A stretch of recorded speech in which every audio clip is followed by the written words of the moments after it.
This channel does not promote any violent, harmful, or illegal activities. All content provided by this channel is meant for an educational purpose only. আবারও কল্যাণ বন্দ্যোপাধ্যায় এবং রাজ্যপাল CV আনন্দ বোস সংঘাত তুঙ্গে। এবার পাল্টা রাজ্যপাল CV আনন্দ বোসের বিরুদ্ধে পুলিশে অভিযোগ কল্যাণ ব্যানার্জি। যদি অভিযোগপত্রে রাজ্যপাল তিনি এই পদের কোনো উল্লেখ করেননি।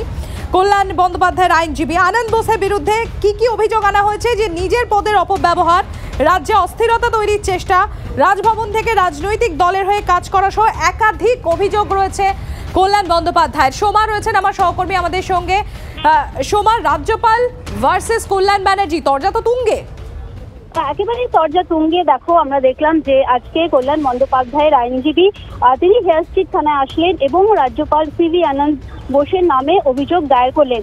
যদিও সিভি আনন্দ বোসের যে পদ, সেই পদের কিন্তু উল্লেখ করা হয়নি, ব্যক্তি নামেই এই অভিযোগ দায়ের করা হয়েছে। তবে দেখো, অভিযোগে যেটা জানানো হয়েছে যে রাজ্যপাল অর্থাৎ সিভি আনন্দ বোস তিনি তার পদকে ব্যবহার করে, অর্থাৎ রাজ্যপালের যে পদ সেই পদকে ব্যবহার করে দেশদ্রোহিতার কাজ করছেন, রাজ্যে সেখানে অস্থিরতা সৃষ্টির চেষ্টা করছেন এবং পাশাপাশি তারা আরো অভিযোগ করেছেন যে রাজ্যপাল একা এই কাজটি করছে না। কারণ বহু ক্ষেত্রে দেখা যায় যে তার সাথে বৈঠক হচ্ছে, সেই বৈঠকে অনেক মানুষ উপস্থিত থাকছেন, সেই বিষয়টি নিয়েও কিন্তু যাতে দেখা হয় তাও কিন্তু আবেদন জানানো হয়েছে এই অভিযোগপত্রে। অর্থাৎ বলা হচ্ছে যে রাজ্যপাল অন্য কোনো ব্যক্তি বা ব্যক্তিবর্গের সঙ্গে আলোচনা করছেন এবং সব মিলিয়ে তিনি দেশদ্রোহিতার কাজ করছেন, এই মর্মেই কিন্তু এই অভিযোগ দায়ের করা হয়েছে। এবং যেটা বলা হয়েছে যে এই থানাকে অর্থাৎ হেয়ার স্ট্রিট থানায় অভিযোগ দায়ের করা হয়েছে এবং সেই অভিযোগে খতিয়ে দেখার আবেদন করা হয়েছে এবং বারবার কিন্তু একটা কথাই বলা হচ্ছে যে রাজ্যপাল তিনি তার পদকে ব্যবহার করে দেশদ্রোহিতার কাজ করছেন এবং কিছু ভিডিও ফুটেজও জমা দেওয়া হয়েছে। অর্থাৎ রাজ্যপাল সিভি আনন্দ বোস তিনি সংবাদ মাধ্যমে যে সমস্ত বক্তব্য রেখেছেন সেই সমস্ত বক্তব্যের ভিডিও ক্লিপিংসও কিন্তু থানায় জমা দেওয়া হয়েছে। ধন্যবাদ সোমা। তিনি যদি কোনো এমন বেআইনি কাজের সঙ্গে যুক্ত থাকেন বা কনস্ট্যান্ট প্ররোচনা দিতে থাকেন বা সরকারকে বা রাজ্যকে ডিস্টেবিলাইজ করে দেওয়ার কোনো কনস্পিরেসির পার্ট হন, সেখান থেকে হি ক্যানট বি স্কট ফ্রি। শুধুমাত্র সিভি আনন্দ বোস নয়, সিভি আনন্দ বোস তো একা একটা ক্রাইম ইনস্টিটিউট করতে পারেন না, তার হ্যান্ডস আছে। তো তাদের সবটাই যাতে ইনভেস্টিগেট করা হয় সেই মর্মেই কল্যাণ বন্দ্যোপাধ্যায় এই অভিযোগটি করেছেন থানায়। স্পেসিফিক নাম আমরা মেনশন করিনি, স্পেসিফিক ইনসিডেন্টস মেনশন করেছি রাজ্যপাল এবং রাজ্যপালকে যারা সাহায্য করছে তাদের বিরুদ্ধে। আমরা রাজ্যপালের নাম দিয়ে করেছি, রাজ্যপালের পোস্ট এই কমপ্লেনে মেনশন করা হয়নি। শুনুন, এই থানায় এফআইআর নাটক, এর বিরুদ্ধে হাইকোর্ট প্রসিডিংস হওয়া উচিত, পার্লামেন্টের কথাও বলা উচিত, রাষ্ট্রপতির কাছে অভিযোগ জানানো উচিত। একজন সাংবিধানিক প্রধানকে এইভাবে অসম্মান করা অধিকার এদের কে দিয়েছে? আর এদের যদি সমূলে বিনাশ প্রথমেই না করা যায়, অঙ্কুরিত অবস্থায় যদি এই বিনাশ না করা যায়, এই জিনিস তো চলতেই থাকবে। ঘটনাগুলো না ঘটলে ভালো হতো। তাহলেও রাজনৈতিক নেতারা নানা কথা বলে ঠিকই, কিন্তু রাজ্যপাল সরাসরি, এটা আমি জানি না ভারতবর্ষের অন্য কোনো রাজ্যে হয়েছে কিনা আমার জানা নেই, রাজ্যপাল সরাসরি একজন রাজনৈতিক কর্মীর বিরুদ্ধে এফআইআর করছেন বা ডায়েরি করছেন, এটা ভালো দেখাচ্ছে না। রাজ্যপালের মতো করে হয়নি ব্যাপারটা। আমার মনে হয় রাজ্যপাল একবার মুখ্যমন্ত্রীর সঙ্গে কথা বলতে পারতেন। এই মুহূর্তে আরো একটা খবর এসআইআরের মধ্যে মালবাজারে বিএলওর ঝুলন্ত দেহ উদ্ধার। বিএলওর অস্বাভাবিক মৃত্যুতে জেলা শাসকের রিপোর্ট তলব করেছে নির্বাচন কমিশন। কি জানতে পারছি আমরা এই খবর? শ্রাবন্তী শাহ আমাদের সঙ্গে রয়েছেন, আমাদের প্রতিনিধি জানাবেন। শ্রাবন্তী, এবং মৃত্যুর পরেই মুখ্যমন্ত্রী তিনি সোশ্যাল মিডিয়ায় পোস্ট করেছেন এবং তারপরেই নড়ে চড়ে বসেছে জাতীয় নির্বাচন কমিশনের পক্ষ থেকে রিপোর্ট চাওয়া হয়েছে।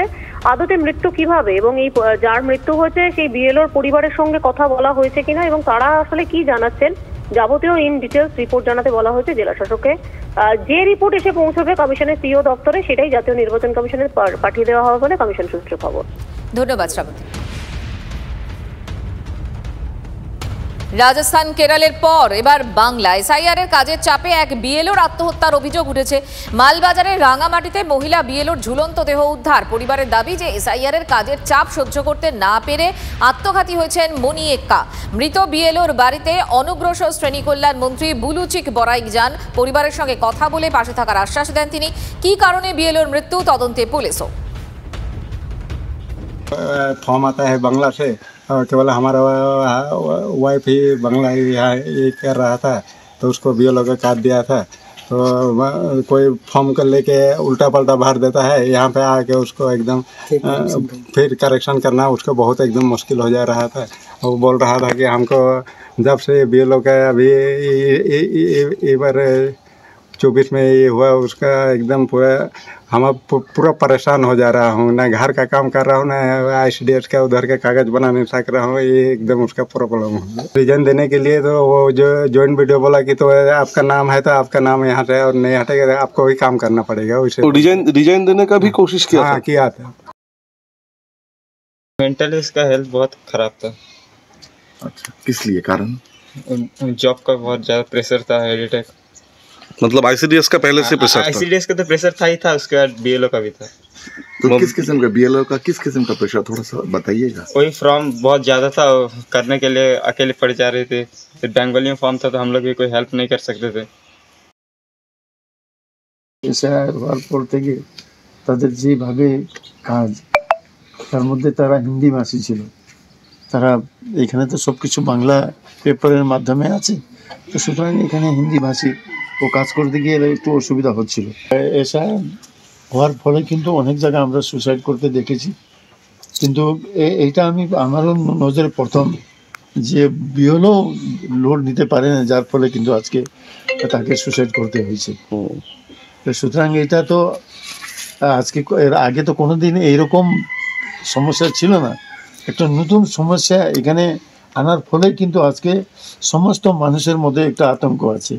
এসআইআর এর কাজের চাপে এক বিএলওর আত্মহত্যার অভিযোগ এবং কমিশনকে নিশানা করেছেন মুখ্যমন্ত্রী। এসআইআর এর অসহনীয় কাজের চাপের জন্য আরও এক বুথ লেভেল অফিসারকে হারালাম।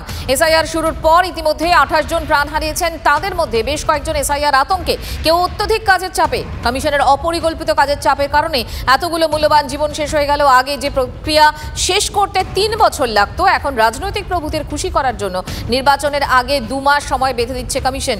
বিএলওদের উপর অমানবিক চাপ প্রয়োগ করা হচ্ছে। এক্স হ্যান্ডেলে পোস্ট করে আক্রমণে মমতা বন্দ্যোপাধ্যায়। এবং এ নিয়েই আমরা কথা বলেছিলাম কেন্দ্রীয় শিক্ষা প্রতিমন্ত্রী সুকান্ত মজুমদারের সঙ্গে। এখন মমতা বন্দ্যোপাধ্যায় এখন ডেসপারেট মুডে আছেন, যেন তেন প্রকারে এসআইআরটাকে যেন বন্ধ করা যায়। এই যে ভয়, এই ভয়টা স্পষ্ট দেখাচ্ছে। এই যে গতকাল সীমান্তে আমরা দেখলাম প্রায় 500 জন বাংলাদেশি, তারা লক্ষ্মীর ভান্ডার পায়, তারা বাংলাদেশ ফিরে যেতে চাইছে। এখন তারা ভোট দিয়েছে 2 বার, তারা নিজেরাই স্বীকার করছে। এই ভোট ব্যাংক হারানোর ভয়ে মমতা বন্দ্যোপাধ্যায় এই ধরনের বেসলেস অ্যালিগেশন করছে। প্রশ্ন হচ্ছে, এসআইআর থেকে যদি মৃত্যু ঘটতো তাহলে ভারতবর্ষের অন্যান্য যে সমস্ত রাজ্যগুলো, টোটাল 5টি রাজ্যে ভোট আছে পশ্চিমবঙ্গের সাথে, সেই সমস্ত জায়গায় এসআইআর হচ্ছে, কোথাও কেন মৃত্যু হচ্ছে না? পশ্চিমবঙ্গে কেন মৃত্যু হচ্ছে? তাহলে এটা স্পষ্টভাবে বলা যায় যে problem lies with not with the SIR, problem lies with the state administration, that is Mamata Banerjee's administration. Mamata Banerjee এই ধরনের প্রেশার ক্রিয়েট করার চেষ্টা করেছে।